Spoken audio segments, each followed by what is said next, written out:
1973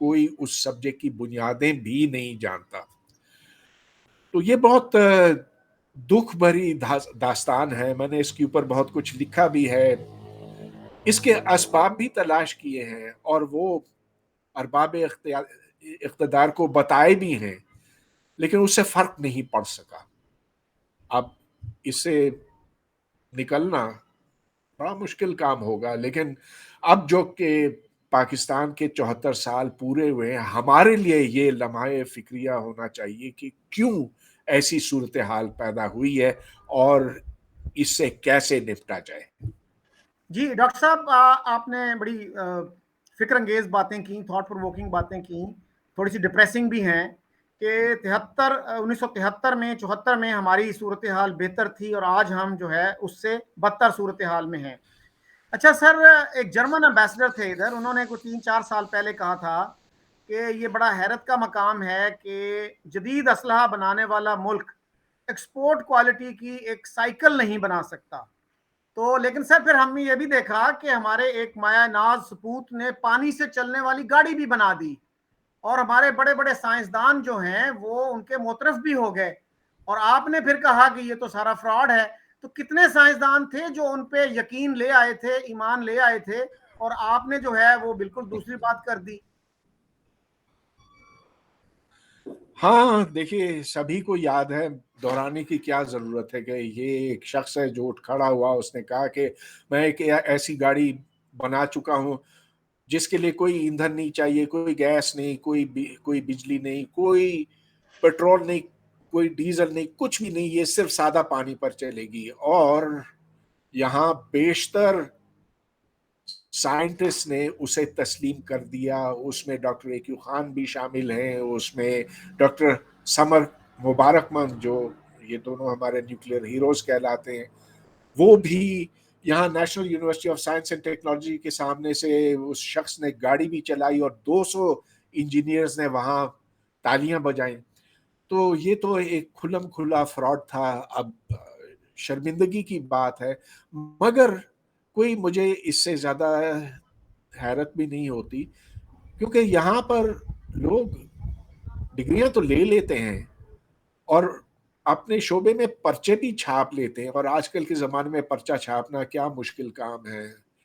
تو اس پر بھی میں نے بہت کچھ لکھا ہے, لیکن کوئی فرق نہیں پڑتا. اب یہاں صورتحال پہنچ گئی ہے کہ اس ملک کا جو سب سے بڑا مانا ہوا سائنسدان ہے, چوٹی کا, جو عمران خان کی ناک کا بال ہے, جو نئی یونیورسٹیاں اب بنائے چلے جا رہا ہے, اس کا نام عطاء الرحمان ہے.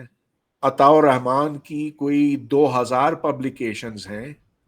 ایک سال میں یہ شخص 27 کتابیں چھاپتا ہے, اور یہ آپ ان کے سی وی پر جا کے دیکھیں اور HEG کے ویب سائٹ پہ جا کے دیکھیں.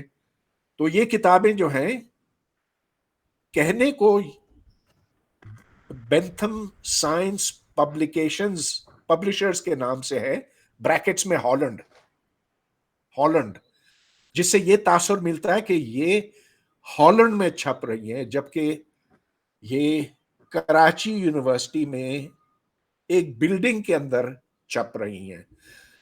اس کا ثبوت بھی ہمارے سامنے ہے, اب سب کے سامنے ہے, لیکن کوئی اس کے اوپر کچھ کرتا نہیں ہے, کیونکہ ہمارے ہاں فراڈ کو اب ایک معمول کے طور پر قبول کر دیا گیا ہے. یہاں پر ایتھکس, یہاں پر اخلاقیات کو دفن کر دیا گیا ہے. تو یہاں چوری چکاری اور اس طرح کی کھلم بدماشی ہو رہی ہے, جس کے نتیجے میں سائنس بیٹھ گئی ہے. دیکھیے, سائنس کرنے کے لیے آپ کو سب سے پہلی اس کی ریکوائرمنٹ ہے, وہ ہے ایمانداری, آنیسٹی. اگر جھوٹ بولا جائے سائنس میں تو سب کچھ ختم ہو جاتا. اب نتیجہ اس کا یہ دیکھیں, آپ بہت سے لوگ کہتے ہیں کہ میں زیادہ نیگیٹو ہوں. اچھا, ہو سکتا ہے, لیکن دیکھیے جو میرے سامنے منہ بولتا ثبوت ہے وہ تو میں آپ کے سامنے کر دوں. چلیے, آپ نے یہ پانی کی گاڑی کی بات کی, لیکن جو اس ملک کا سب سے پروڈکٹیو